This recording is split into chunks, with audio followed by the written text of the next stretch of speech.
Oh, fantastic. There's another one pretending to be dead. Commander Klix-9 adjusted his visual sensors, zooming in on the motionless figure sprawled among the rubble.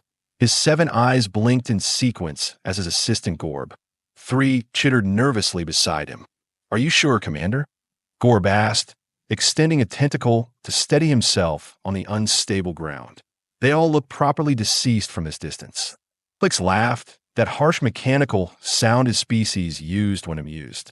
Trust me, I've been cataloging these survivors for cycles now. They have this ridiculous habit of, how do they say it? Playing possum. He made the air quotes gesture he'd learned from the humans, which looked particularly absurd with his forearms. As if we don't have thermal scanners.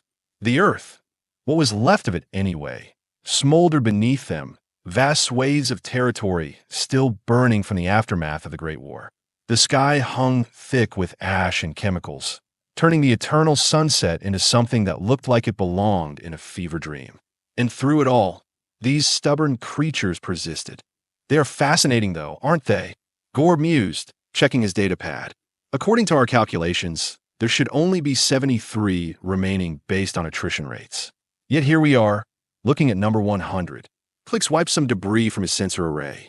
Mathematics never did account for pure, blind, human stupidity.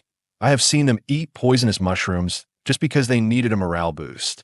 I watched one try to teach the others how to use an old human microwave as a weapon. Spoiler alert, it didn't work, but somehow they all survived the explosion. A movement caught his attention. The supposedly dead human, a female by the looks of her, with dirt-streak hair and a ratty jumpsuit, was inching her hand toward a piece of rebar. Classic. Should we? Gorb started, then stopped as the human sprang up, screaming what Klix had learned to recognize as a human battle cry. She swung the rebar with impressive force, missing Gorb's head by mere millimeters. And oh, she shouted, her voice hoarse. You can't have this territory. This Starbucks belongs to the human resistance. Klix couldn't help laughing again. A Starbucks? Really? That's what you were defending. She didn't lower her weapon. It has a bathroom that still works. You purple-blooded monster. Do you know how rare that is? Purple-blooded? My eye core is clearly cyan. Klix began, but Gorb grabbed his arm. Commander, she's not alone. Indeed, shapes were emerging from the ruins. 99 more humans, each looking like they'd been through a war. Which they had. But more importantly, each looking determined to fight again. Well, Klix said, genuinely impressed. The last 100 humans on Earth. I've been wondering when you'd all finally gather. A woman stepped forward from the group, lean, weathered, with eyes that suggested she'd seen far too much. You are the archivist, she stated. Not a question. Observant. Yes, I'm Commander Klix, lead archivist of this sector. And you are? Dr. Marla Pierce, survivability specialist. Though my official title doesn't mean much anymore. She eyed his equipment. You have been watching us. Recording, actually, for posterity. The fall of humanity. It's quite the tragedy. We archivists document such things. Marla's laugh was bitter. Tragedy? Is that what you call this? We call it Wednesday. A human joke, Klix acknowledged. Your species maintained their sense of humor right to the end. Admirable, if misguided. Gorb pulled out a scanner, his excitement barely contained. Commander, the genetic diversity in this group, it's remarkable. They have managed to maintain breeding viability even in these conditions. Are you seriously discussing our breeding habits right now? A large human male pushed forward, muscles bulging beneath a leather jacket that looked salvaged from what might have been a motorcycle gang. Name's Tank, and we don't need your documentation or your pity observations. Tank. Gorb blinked rapidly, a sign of confusion in his species. Is that a designation relating to military vehicles? It's relating to how I will crush you if you don't back off. Octopus brain. I'm a hexapod, Gorb corrected promptly. Though my cerebral structure is indeed reminiscent of certain cephalopods found on enough. Marla interrupted. What do you want, archivist? You have been watching us for months, documenting our tragic end. But here's the thing, we are still here. Klix studied them carefully. Humans were unpredictable at the best of times, and these weren't the best of times. I want to understand how you have managed to maintain hope despite. He gestured vaguely at the apocalyptic landscape. All this, you are joking. Tank said. You all show up, destroy our world, kill most of our population, render our technology useless, and now you want to chat about hope.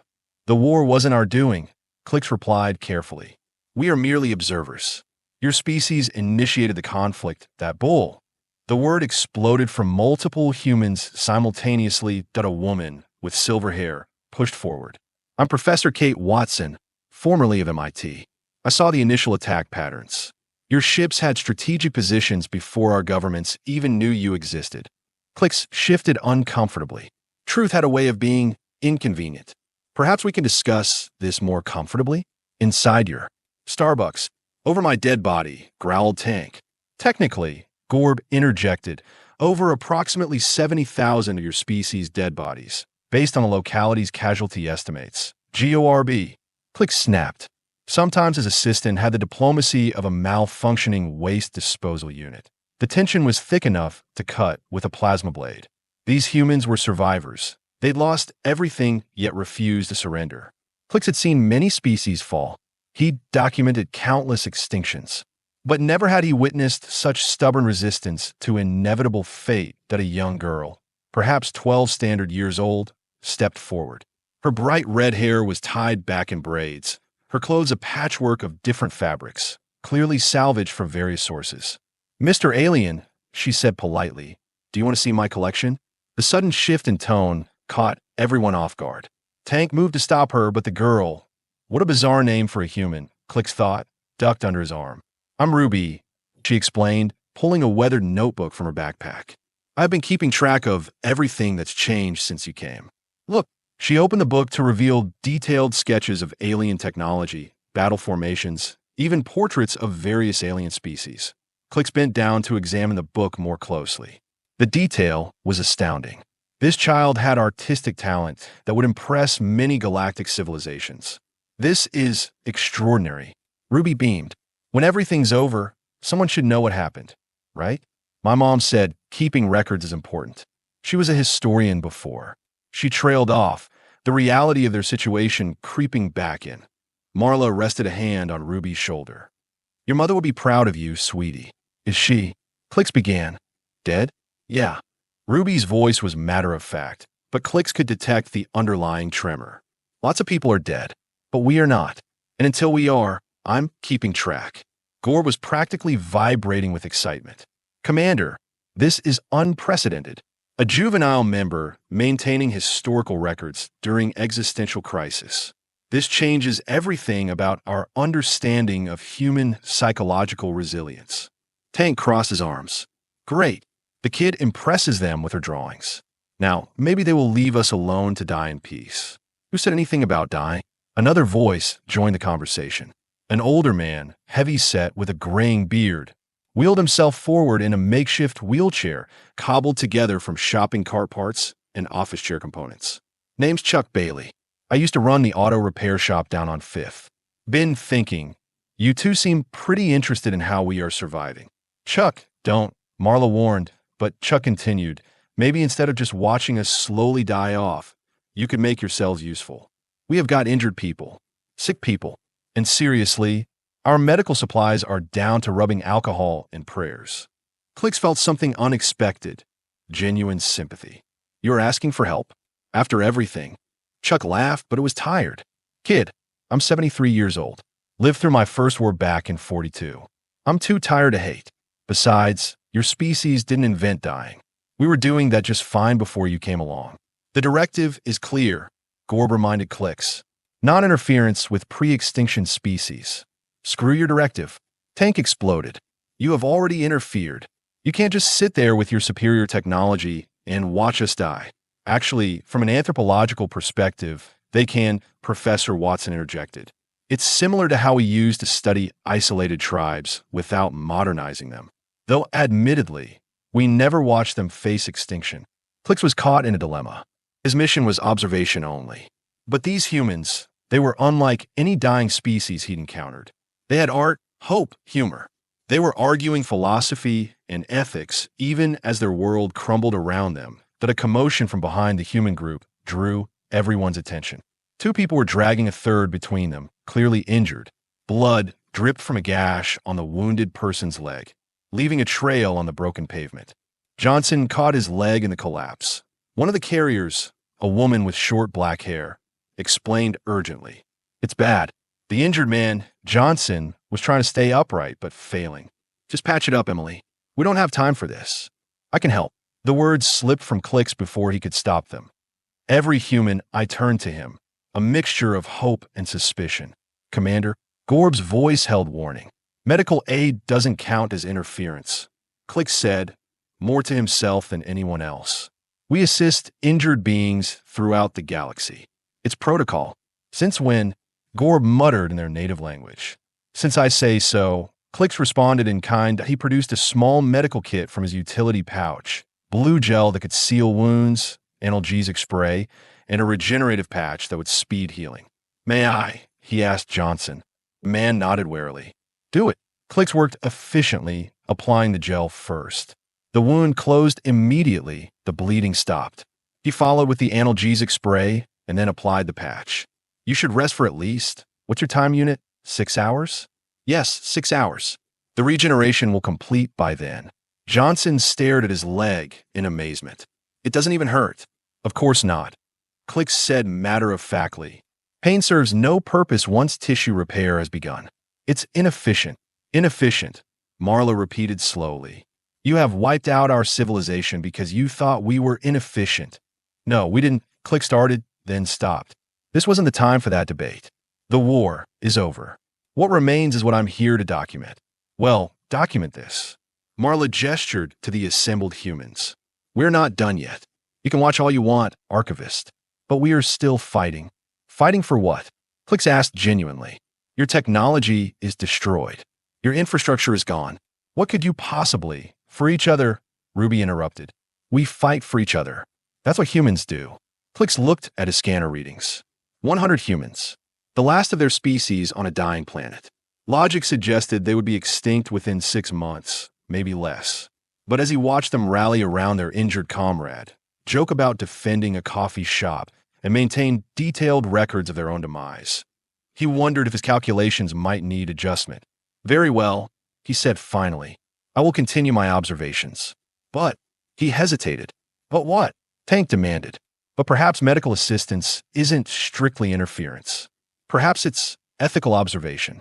We can't document properly if our subjects die from preventable causes." Gorb looked scandalized. "Commander, that's my determination, Gorb. We will provide medical assistance when requested. Nothing more." The humans' reactions ranged from relief to suspicion. Professor Watson spoke first. "And in exchange?" "Nothing," Klix said simply, "except perhaps answers to some questions." "For the record, questions like what?" Marla asked cautiously. "Like how you have managed to find humor in apocalypse. How you maintain hope without realistic prospects for survival. How a child can create art while the world burns." Ruby held up her notebook again. "Want to see my drawing of your ship? I call it the Doom Sponge because it sucks up happiness wherever it goes." Despite himself, Klix laughed. "That's remarkably accurate and slightly insulting." "The best art usually is," Professor Watson noted dryly. "I have a question for you," Tank interrupted. "Why do you really care? What's one more dead species to beings who travel the stars?" Klix considered the question. In all his centuries of archival work, he'd never been asked that. "Perhaps because you're the first species I have encountered that jokes while dying. That creates while losing. That helps strangers when resources are scarce." He paused. "That teaches us something about resilience we thought we understood, but clearly don't." Gorb shifted nervously. "Commander, we should return to the ship. The radiation levels will be here tomorrow." Klix finished. "Gorb, set up a basic medical station. Use the emergency supplies. But the protocols allow for necessary adjustments in field conditions. This is my field. These are my conditions." As Gorb reluctantly began unpacking medical equipment, the humans watched with cautious optimism. Klix noticed how they organized themselves, assigning watch duties, distributing the few remaining supplies, checking on the injured. There was structure here, society still functioning despite the collapse of everything that had supported it. "Hey, archivist," Ruby called out. "Want to see my other drawings? I did one of your assistant. He looks like an octopus wearing a suit." "Is that offensive?" Gorb looked up from his work. Did she capture my cerebral ridges? They are quite distinctive. Ruby grinned. I put extra emphasis on them. Made them look all swirly and important. That's actually thoughtful. Thank you. And so began an uneasy alliance. Klix would document the last days of humanity, providing what medical aid he could justify under his flexible interpretation of protocol. The humans would survive another day, maintaining their community against all odds as the twin suns dipped below the horizon. Klix watched Emily set up a simple perimeter, Tank organizing sleeping arrangements, and Chuck somehow rigging a water filtration system from parts Klix couldn't even identify. Marla was conducting inventory with military precision, while Professor Watson attempted to explain basic physics to a group of teenagers using nothing but hand gestures and stick drawings. And through it all, Ruby sketched, documenting their reality with an artist's eye and a child's honesty. Day 1 of formal observation complete. Klix dictated into his recorder. Subject species demonstrates unexpected adaptability and social cohesion. Continued study warranted. Despite the directives, Gorb asked quietly. The directives assumed we understood survival. I'm beginning to think we have been working with an incomplete definition. Gorb hesitated. Do you think they might actually survive? Logically? No. The environmental factors alone make long-term survival impossible. But then again, logic hasn't been humanity's strong suit. Klix gazed at the makeshift camp. And perhaps that's their strength. As if on cue, someone started singing. An old human song about hope and better days ahead. Within moments, others joined in. Even Tank, gruff Tank with his leather jacket and perpetual scowl, hummed along. Fascinating, Klix murmured. Simply fascinating. The singing continued late into the night. A lullaby for a dying world performed by a species that refused to acknowledge their finale had been written. And as Klix recorded every note, every voice, he found himself hoping, illogically, unprofessionally, that maybe humanity would find one more chapter yet unwritten. Tomorrow would bring new challenges. Shortages would worsen, radiation would spread, temperatures would drop as the damaged atmosphere failed to hold heat. The reality of their situation would reassert itself with brutal clarity. But tonight, in this moment, as Ruby fell asleep, clutching her notebook, and Chuck tinkered with another impossible repair, and 100 humans faced their probable end with songs and stories, Klix understood what his archives had always missed about Extinction. It wasn't an endpoint. It was a choice on how to use the time remaining, and humans, apparently, chose poorly but entertainingly. The morning, if you could call the perpetual smog-filtered twilight that, arrived with a bang. Literally, something exploded in Sector 7, sending a mushroom cloud of whatever remained of the chemical plant skyward. Well, that's new, Chuck said, rolling up in his shopping cart of Frankenstein wheelchair. Usually takes until noon for things to explode randomly. Klix, who had spent the night observing Ruby's sketches and questioning his entire understanding of sentient behavior, looked up from his notes. That particular plant produced polyethylene terephthalate. The heat from the ongoing fires must have triggered a chain reaction in the remaining storage tanks. Great. Nothing says good morning like toxic plastic soup in the air, Tank muttered, emerging from his makeshift shelter, a tarp stretched between two crushed cars. Breakfast ready yet? Marla emerged from the Starbucks, looking concerned. We got a problem. 3 people woke up with respiratory issues. That explosion isn't helping. I have breathing assists, Gorb offered immediately, then caught Klix's warning look. For research purposes only, of course. Can't document properly if subjects expire prematurely from atmospheric complications. Nice save, Tank grumbled, but lined up with the affected humans for medical assistance. While Gorb distributed masks and lung-cleansing treatments, Klix noticed Ruby had added the explosion to her notebook, complete with neon green toxic cloud and stick figures holding their noses dramatically. You know what the worst part is? Professor Watson asked, adjusting her makeshift glasses. We used to worry about climate change destroying us gradually. Turns out we should have worried about aliens destroying us overnight while we argued about gradual. The war wasn't. Klix started, then stopped. He'd said this before. Instead, he changed tactics. Tell me about your climate change theories. For the archives, Watson's eyebrows rose. Seriously? You want an environmental lecture in the middle of the apocalypse? I want to understand what your species valued before everything changed. What followed was a spirited 3-hour discussion involving 17 humans, numerous diagrams drawn in dirt, and enough scientific disagreement to start a proper academic conference. Klix documented every passionate argument about carbon footprints, renewable energy, and whether nuclear power was humanity's savior or its folly. Fascinating, he recorded. Even facing extinction, they debate methodologies that could have prevented their current situation. It's called academic integrity. Emily chimed in. She'd been quiet yesterday, but emerged as something of a logistics coordinator. Just because the world ended doesn't mean we stop caring about being right. That's so human, Klix mused. Thank you, several humans said in unison. Not entirely a compliment, Gore muttered, still sorting medical supplies. The breakthrough came on day 3. Marla approached Klix with a proposition so absurd, he actually dropped his recorder. Run that by me again. We want to raid the bunker, Marla repeated calmly. The government bunker 30 kilometers north. It has supplies, technology, proper medical equipment, and probably automated defense systems designed to kill anything that approaches. Klix finished. Yes, that. Absolutely not. I'm observing your survival, not facilitating your suicide. Your ship has shields, Tank pointed out, having sidled up during the conversation. We have seen them tank meteor impacts. How do you? Ruby drew them, he said simply. Kid's observant. Speaking of Ruby, she appeared with a plate of what Klix would generously describe as attempted food. I made breakfast. It's rat meat with dandelion seasoning. Delightful, Klix said weakly. Don't worry, I checked them with the radiation detector I made from a smoke alarm and Christmas lights, Ruby assured him. Only slightly glow-watt. Your species has questionable appetites and even more questionable parenting standards, Gorb observed. Hey, Tank bristled. We are keeping a 12-year-old fed and educated during the apocalypse. That's excellent parenting. Speaking of education, Professor Watson interrupted, Ruby's actually quite advanced for her age. Photographic memory, synesthetic perception, possible eidetic. She's smart.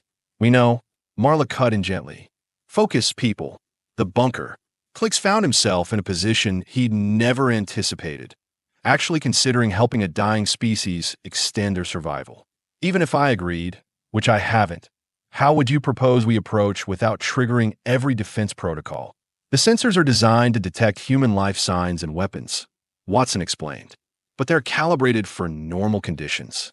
With the atmospheric changes, the electromagnetic interference, and general apocalypse, they might be adaptable. Might be, Tank emphasized. Also, no offense to present company, but they probably didn't account for alien tech, Chuck added. Right? Klix sighed, a sound that seemed to echo from multiple vocal chambers. This is highly irregular. Welcome to humanity, Marla smiled, extending her hand. Irregular is our middle name. I thought it was Denial, someone called from the camp. That's our maiden name, came the response. Laughter rippled through the group. Klix wondered when dying species had become so festive. The expedition was planned with military precision, which surprised Klix until he learned that not only was Marla ex-military, but 5 others were also former service members. Even Chuck had apparently served as a combat engineer in his youth. How many veterans are in this group?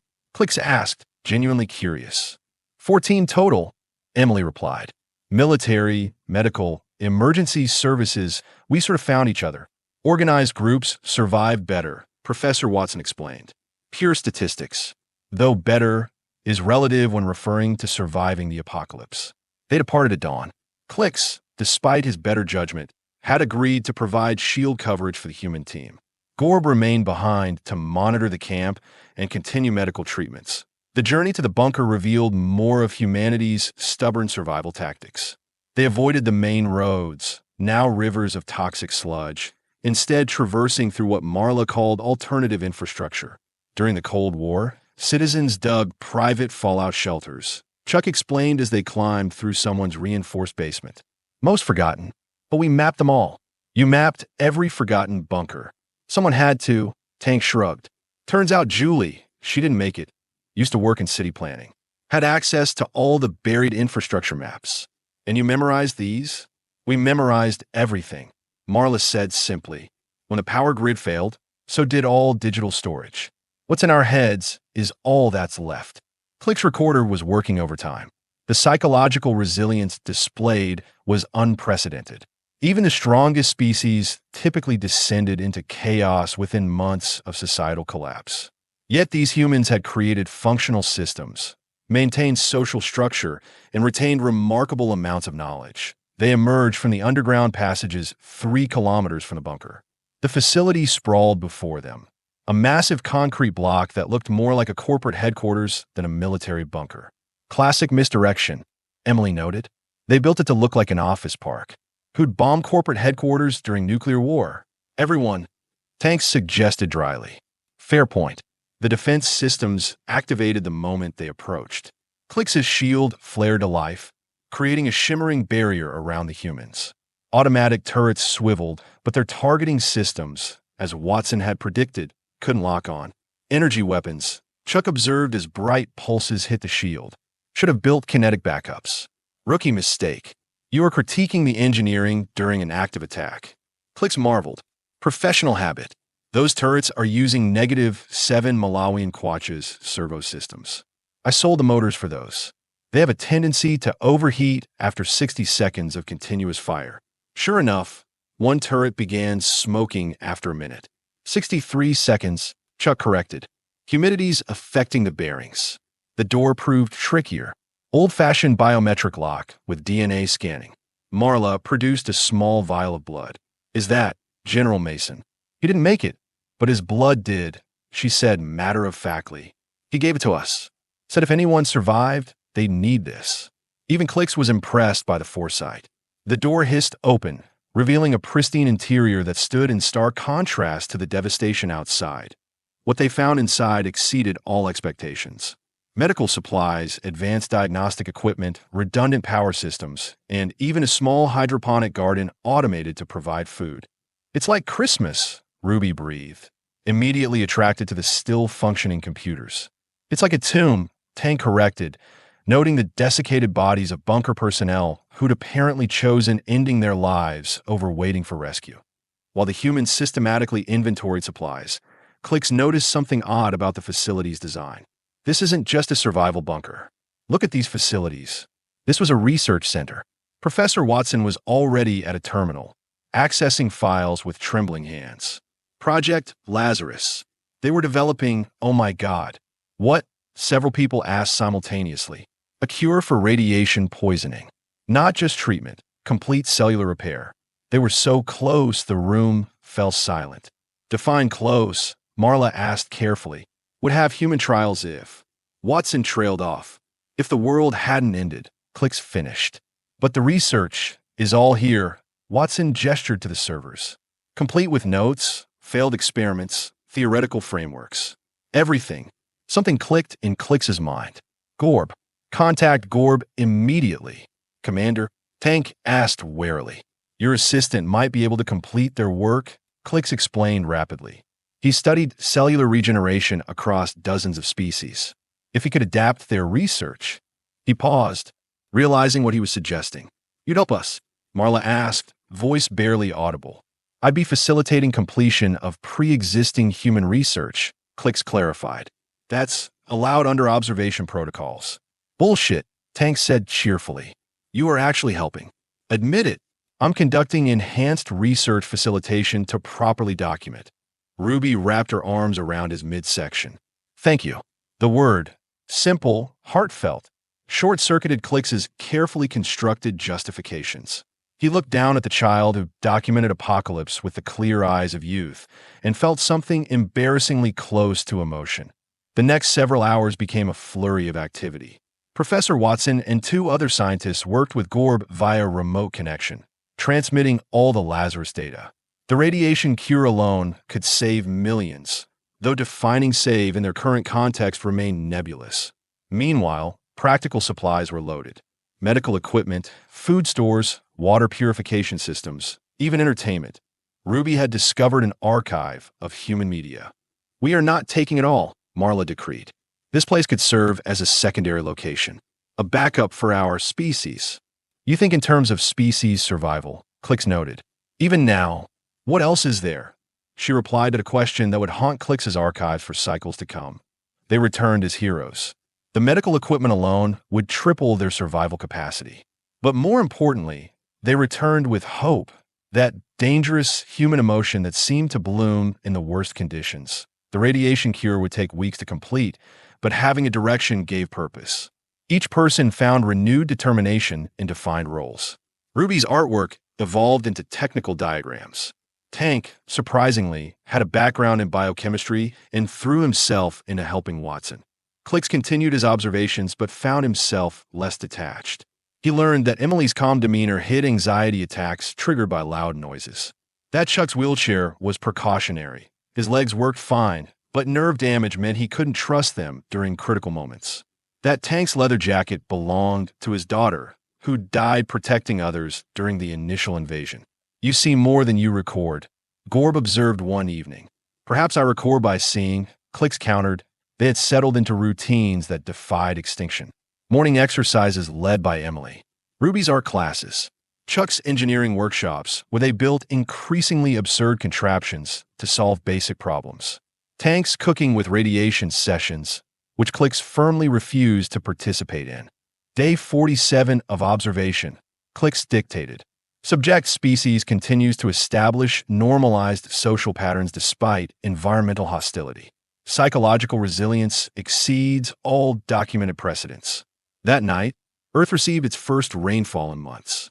The acid content would normally be cause for concern, but Professor Watson had developed a neutralizing agent using supplies from a bunker. They celebrated by dancing in the purified rain, humans and aliens alike. Klix found himself drawn into Ruby's art project, a mural on the intact wall of the Starbucks. She insisted he paint his own section. "What should I draw?" he asked, holding a human paintbrush awkwardly in his four-fingered grip. "Whatever you see when you look at us," Ruby suggested. What he painted surprised everyone, including himself. Not a scientific diagram or technical rendering, but an abstract representation of resilience. Patterns flowing into each other, breaking apart, reforming stronger. Colors blending and clashing, but ultimately creating something beautiful.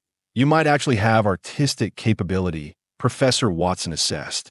"That's quite good for a first attempt." Beginner's luck. Klix deflected, but kept the paint-smudged glove as a memento. The breakthrough came on day 62. Watson burst from her makeshift lab, tears streaming down her face. "It works. The cellular regeneration treatment works." The celebrations were tempered by reality. They could cure radiation sickness, but they couldn't rebuild a world.